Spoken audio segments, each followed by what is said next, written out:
bipartisanship has been hard to come by here on Capitol Hill over the last couple of years, but there is an area that is showing wide bipartisanship, and that is the Kids Online Safety Act. Senator Blumenthal and I have worked in a bipartisan manner on this. We have wide bipartisan support, near unanimous support, believe it or not, for passing this legislation that would establish a duty of care from these social media platforms, require them to disclose their algorithms, to provide some transparency and some accountability for harms that are happening to children. It is widely supported by teachers and principals and psychologists and pediatricians and parents. And today we have a parent with us who has quite an amazing story. She lost her son to a TikTok online challenge, and she is continuing to bring forward this work and the stories of what she is finding online. Joann, Bogard, we're delighted that you have joined us, and we are just so sorry for your loss of your son, Mason. Tell us a little bit about your story and how you are continuing to work to find all of these harmful videos and challenges online. Thank you, Senator, for having me. So our son Mason we have 3 children. 2 are adults, and Mason was 15, normal kid, normal 15-year-old boy, loved to be outside. He loved woodworking. He was always up for an adventure. We traveled a lot. He was generous and he was kind. He loved playing his drums.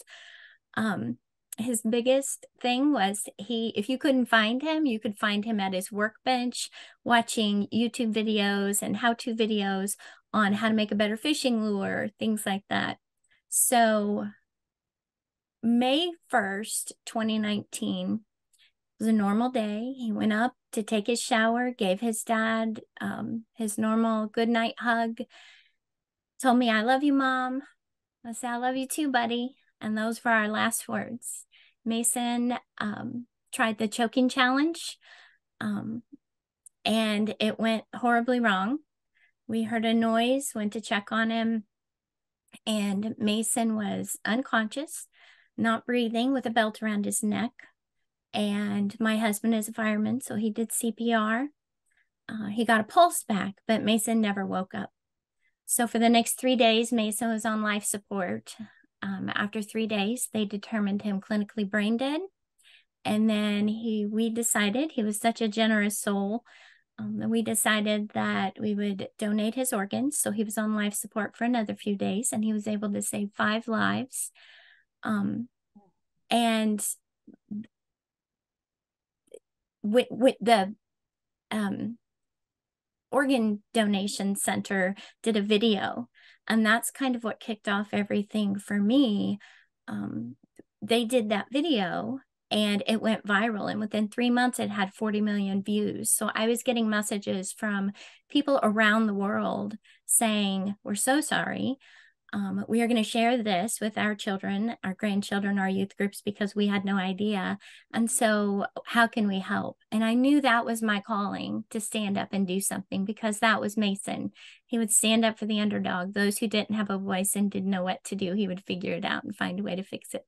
Yes, and you're continuing your work now. So you find a lot of videos. You spend time online finding, researching these videos. I'd love to know what you found, and have you had success in getting TikTok and YouTube and some of these platforms to take these videos down? Well, I was that parent who did everything possible that was in my power. I had candid conversations with our kids. We talked about the dangers. I had watchdog apps in place, things like that. And they still made their way into our home. So the only rules that they have are their self-imposed community guidelines, that reporting system. So weekly, I get online, I search for them, I find them, I use their system to report them.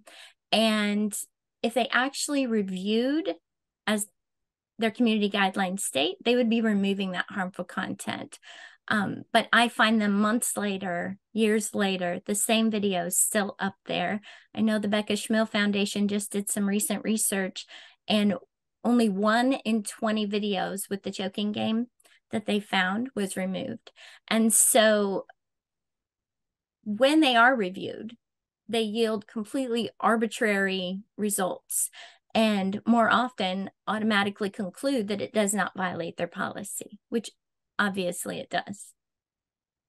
And, you know, Joann, I would think this is one of the reasons that you are such a supporter of the Kids Online Safety Act, because you know firsthand that these platforms do not take these videos down unless they're going to be forced to take them down. That's true. That's absolutely true. I know as a mom, I struggled to figure out how to turn on those safety features, how to do all of those things that we want to keep our kids safe, make sure that the apps that they were downloading were age appropriate.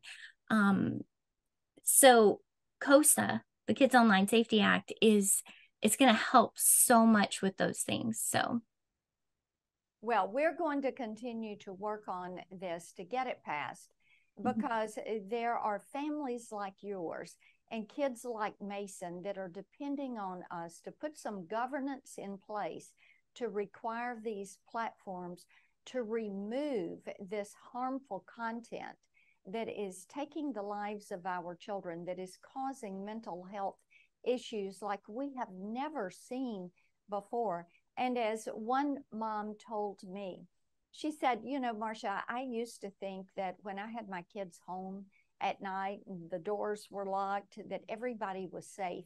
And during COVID, she realized that the enemy was inside the house because it was on those devices.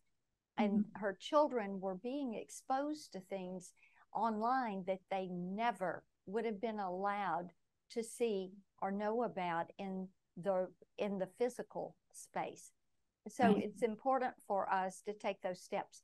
Now, I know you have a Facebook page, Mason's Message.